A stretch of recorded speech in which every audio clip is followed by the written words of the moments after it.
dad, grandma, grandpa, whoever. So when the form appears, when you guys, I already went over this a little bit, sorry. When that form appears, please make sure you fill out every block. If you have a question or you're unsure of what information is supposed to go in there, just let me know and I'll help you. All right, yes ma'am.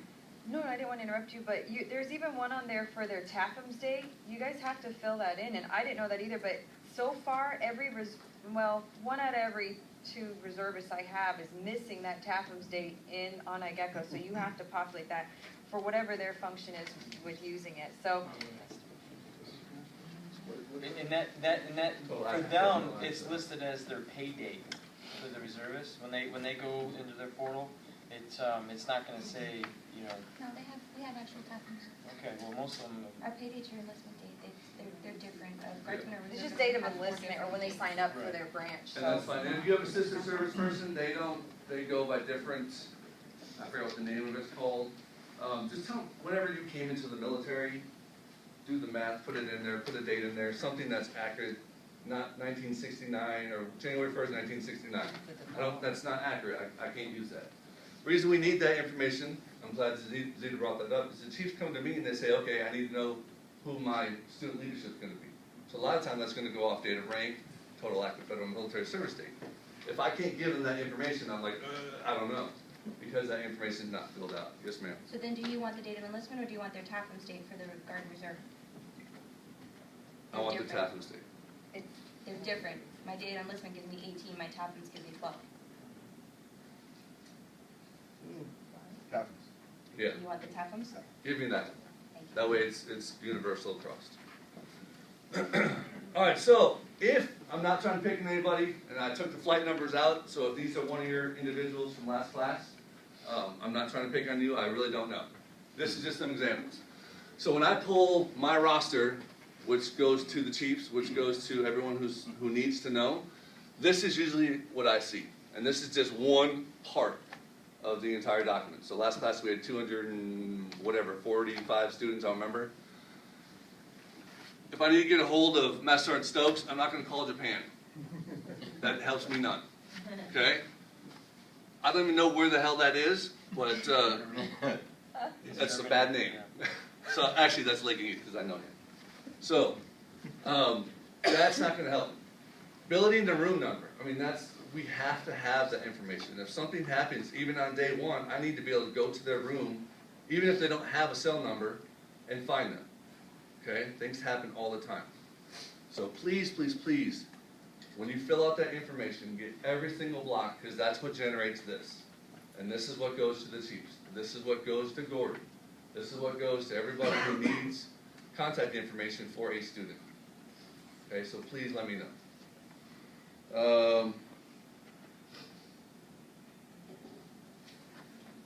So I might be jumping ahead a little bit, Gordy, but I'm going to call you out since you're here. When this information is not filled in correctly for your job, well, how does that affect you? His head explodes. Exactly. It's especially important at the end of class when we're generating the awards data, information for scripts, especially their name all in caps. Would like to have it upper and lower case as it's supposed to be. Also their location, where they're assigned. I know some people assume JBSA is Joint Base San Antonio Lackland, but it'd be nice if they could spell it out also in upper and lower case. And the script writer depends upon it for an accurate script.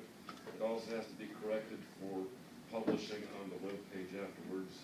It just saves time because time at the end of class is kind of critical. Okay.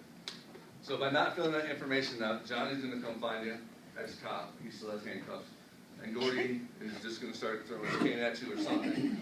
All right, so that's just 2 people. Plus all the chiefs coming to me, asking where this individual is, what their room number is.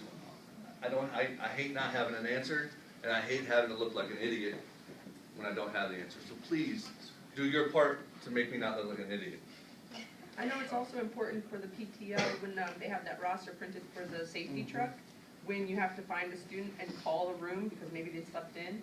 So it impacts quite a bit of different information for those phone numbers, especially room numbers. Yes, yes. Just That's for a my good own safety thing. Sir? edification, the folks that are data mass, I think that James Bond can't tell you any information about themselves. Do they not have an unclassified thing that they can use? Yes, they do. So that's something for instructors, because you got some that are like, I'm so important that I can't tell you anything about myself.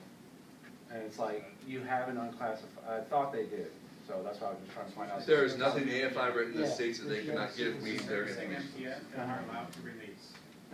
So that's why when, side note, when our folks are up on stage telling where they're from data mask, I mean, no. Yeah. Service with So, I'm gonna revert back a second. So for international and for, not international, sister service, well, and internationals too. Obviously, I don't know their base. International, they're at Turkey, they could be at wherever. For the sister service, a lot of them are PCSing to their next base when they come for Navy, they are, right? Normally, yeah. Normally, they're PCSing to their next base. So either I need to have good contact information for their previous, or for their future if they know where they're going and who the first sergeant and commander and all that kind of stuff is. If they don't have the information yet, tell them to put their old stuff, because I can easily call them to get contact her at base wherever. Instead of trying to call that naval station and say, yeah, this individual's coming there sooner or later, but I need to get a hold of his commander. Where does he work? Hell, I don't know. Alright, so it's very hard. The only difference is AFSCs. I don't know sister service AFSCs, so you can put something general in there. Just make sure there's something in that block. Okay, and if you have questions, let me know. So Gordy already kind of hit on it. Graduation certificates. You guys have been doing an outstanding job. Thank you so much as of late with not bringing up, hey, this individual wanted the third, or this individual wanted junior, this individual, it's a small C or big C or whatever in their name. When you do that initial, make sure you do prior to like the last 2 weeks of class. Make sure that however they put their name down, that's how they want it on their grad certificate. And usually it's the same as they want on their diploma coin. Maybe sometimes people put goofy names on there, that's fine, whatever. But make sure that information is correct, so I don't have to keep reprinting. Yes, ma'am. Can you update the form to reflect all the things that you just mentioned? That IGecko, or not that you want, but that IGecko needs? We can. I guess I have to look at that form again to see what's not on there. Well, this, A reminder? For 5 minutes. The Okay. Chatham. And all that for the guard people. So to eliminate that, because we're typically typing it in when they're in the auditorium there. Okay. So maybe update the form to have everything needed, like spell out base as opposed to. Like a reminder on the back of the form? Yeah, I can do that. I can just, yeah, that's easy. Easy fix. Alright, so, and when students get promoted, I know a lot of you come up to my office, hey, are we doing a promotion ceremony? That's based off of the chiefs and how many people are getting promoted that month. If there's one or two, Chief Shokal, Chief Carroll, and whoever else is up here on death row, usually go down to the classroom and say, hey, congratulations. Chief Carroll gives a little brief about, responsibility of a senior master sergeant and all that kind of stuff. If there is a large mass and we have time according to Johnny's fantabulous schedule, we will try to do something. It's gonna be good. I will let you guys know, so you don't have to keep coming to me and say, hey, I have 2, I have 3, because I'm really not calculating how many that is. Once I get your numbers at the end, when it gets close to the first of the month, then I'll look at what you guys gave me and I'll tell the chiefs, and they'll say yay or nay, okay? So, no big deal, but thank you for keeping me on my toes. But if they're gonna be senior master sergeant as of graduation, you want that in IGecko as well, right? Yes. So that their graduation certificate actually says senior master sergeant, you don't have to reprint it? Exactly. That's part 2 of that. So, if, like we graduate on the 19th, if they get promoted on the 1st, make sure you go back in there and update their information. Alright, because they earned that stripe, they earned that rank. Come up, fill it up, so I have to reprint it. Up, down. International students. Alright, so some of you have the awesome opportunity to have an international student. with that whole process, and I know this is kind of not really IGecko, but I want, since I'm up here and I get to talk, yay, I'm going to make sure you guys know about this. So, when it comes to international students, it is kind of a rotating belt of if you're going to get one or not. We have to make sure that we have even amount of guard, reserve, international, and sister service in each squad. Okay, that's where this whole demographic thing comes up. So if you haven't had an international for a while, your turn's probably coming real soon. If this is your first time international student, it's probably because you don't do solo. I try to hit solo +1 is usually the first time you get your international. Okay, sometimes it doesn't work that way, but I do my best. When it comes to internationals, I will have a folder for you. I had to go pick them up today because I do have one international coming in tonight. The rest of them will be here 13th or 14th. You'll have that folder. Coordinate if we have more than one going. Sometimes people come in at the same time, the internationals. So I only need one instructor there to pick them up. If your individual is coming in and that's the only one, then you have to pick them up.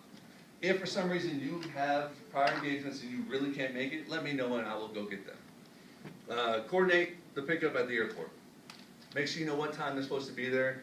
All I can give you is the information I get from iOS. If that information is wrong, sorry, that's the best I can do. And if anything changes, they're usually good at calling me at home and say, hey, his flight got delayed.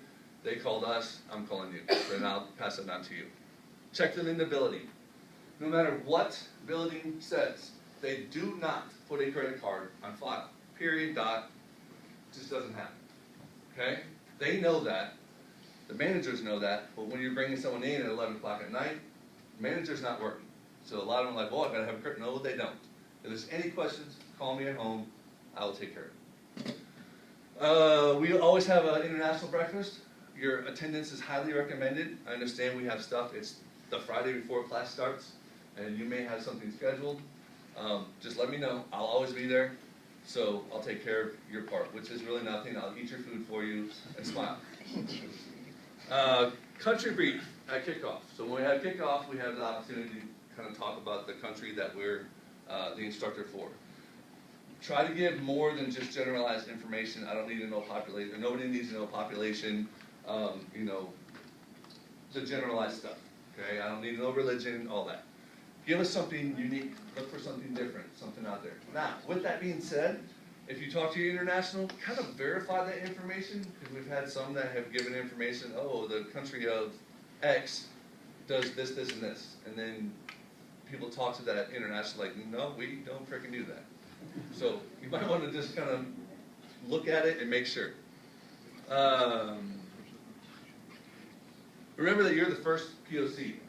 With that being said, if there's something that they have, certain countries are very needy. I'm going to say that word, even though I don't like that word, but they're very needy. It's most of the times because they're unsure. They're just not, they have no clue what we do, how we do it, and why we do it. So they're going to have a lot of questions. Try to answer their questions the best you can. If they do not like your answer, please send them my way. But don't send them upstairs for every little thing. Okay? Try to fix it at the lowest level, and then send it my way. If it's something you don't know about and you don't want to give a I think answer, send them up, and I'll be more than happy to take care of it. Check your emails. So whenever we have international meetings or they have certain things like meeting with the commandant before, they meet with the commandant before and at the end of the course. Then you have the breakfast also. Just please try to check your emails because that's usually the best way, or else I gotta try to call everybody, and it's just easier for me. Sister service.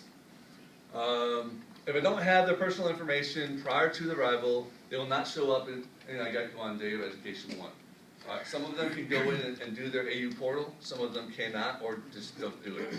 So until that has been created, you will not see them, and that's fine, okay? Blackboard and IGecko talk at 6 o'clock in the morning, 6 o'clock at night. So that's when the conversion is supposed to happen. Supposed to is the key words on that. If for some reason it still doesn't happen, or they don't have access to Blackboard, by the way, who's in charge of Blackboard?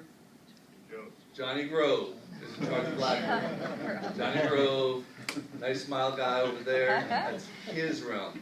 You come to me, and if he's not there, I'm going to give you the, I can help you where I can, and then I'll pass it on to Johnny Grove. Sir? Since you mentioned that, a lot of times during the class, You have students who may drop off the blackboard, and that's because they were enrolled